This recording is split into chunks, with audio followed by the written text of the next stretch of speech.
Oh crap, I got the wrong backdrop. Hold on. Hello everyone and welcome to day 42, and today is another character design that is just a KateKruzan original, no inspiration, nothing crazy. But I did just want to draw a puffy-haired girl with flowers in her hair. That's really the only thing that spawned this character design. Also, I wanted to make it a dog because I don't have enough dog characters. I've got Ivy, I've got George, I've got Mixie, who's half dog, half cat.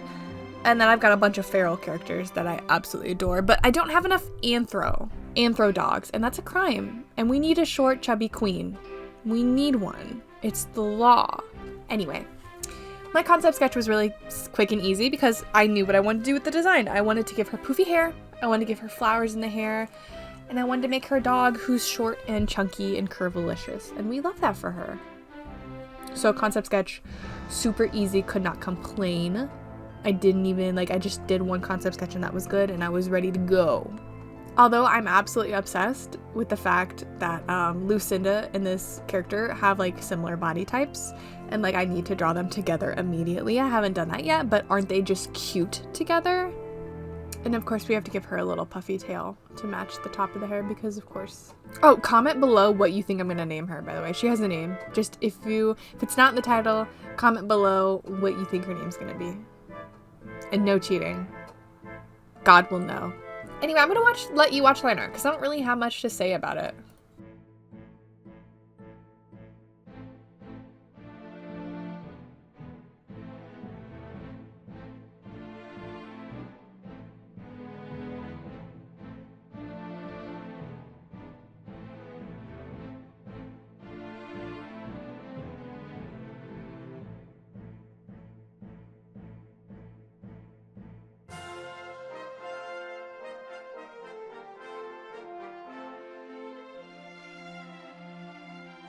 Anyway, after that we were on to coloring, and she had to be darker skinned. That was just she had to be. I don't think I could see this drawing without darker skinned girly because it just makes sense. And if you follow any African American artists who are really good at shading or drawing darker skin, at least I've noticed, for a lot of them they shade or add this brown color with a hint of red blended into it. And it just makes the design sing. So I've definitely noticed that and have really picked up on that. So whenever I have a brown character or anything with brown, I always like to add that slight red hued brown just to make it look so good. Because it looks really good. And with that brown skin, we're going to add some pebbling pattern. I don't know. It's just dots. It's, you know what I mean? It's not dots. It's tasteful dots.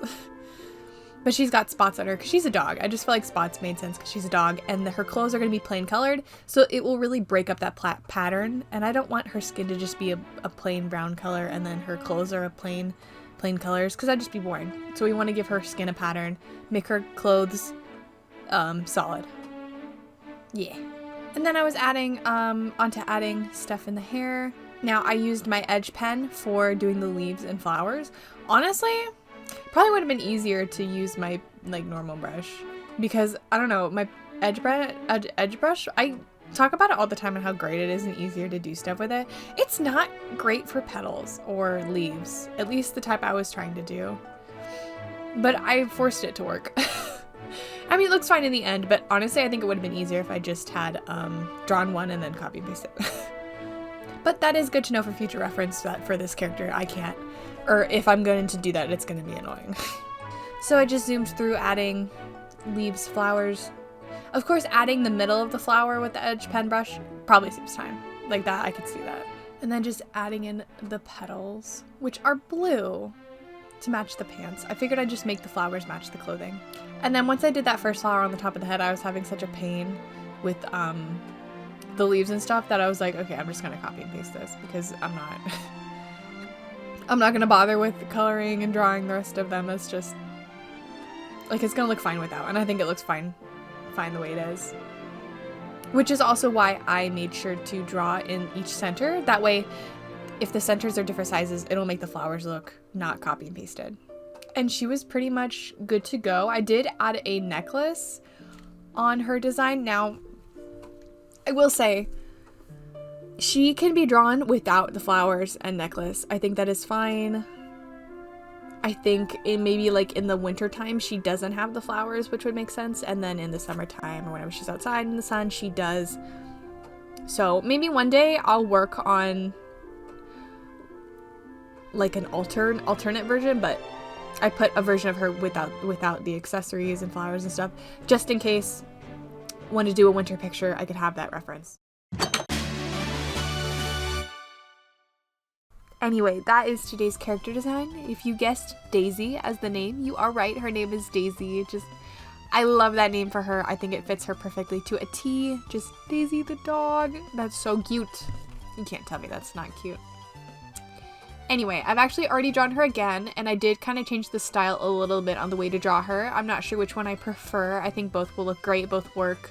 I'll just need to draw her a couple more times to really understand how I want to apply her into my style. It's just a work in progress kind of thing. Like, you've got to draw a character multiple times to understand how you really want to incorporate it in your style, which understandable.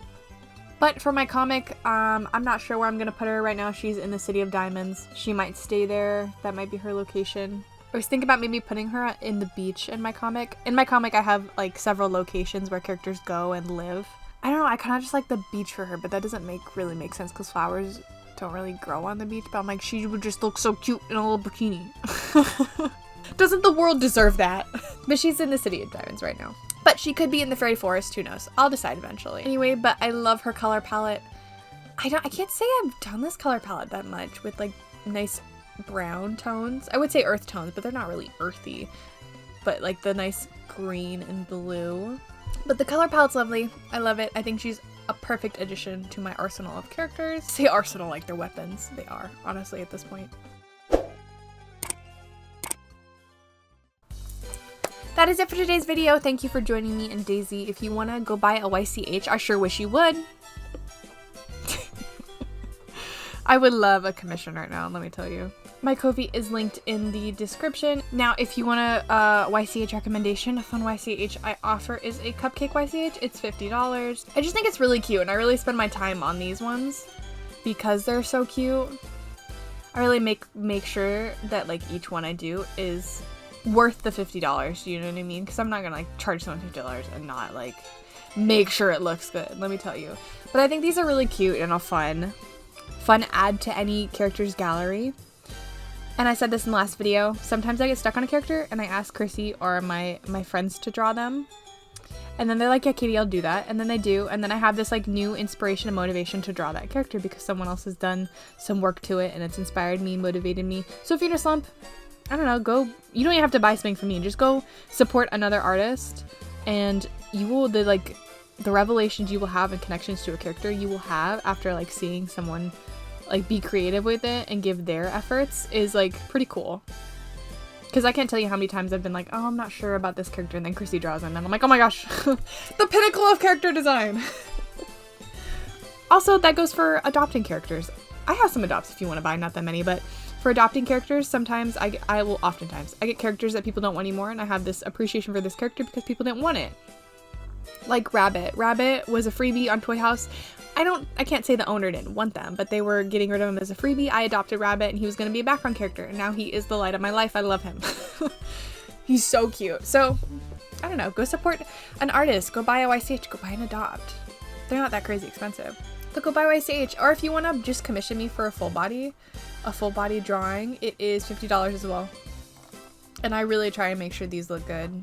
Like when I get commissioned, I'm like, I must spend my whole life on it to make sure it looks good. Anyway, I'm kind of babbling, but thank you for joining me today. If you want to go commission me, my Ko-fi's in the description. If you want to talk to me, my card.co is in the description. You can find my Discord in my card.co, and you can find my socials there. And I hope you have a blessed day. I hope God really blesses you greatly. Anyway, bye. Love you. Stay safe.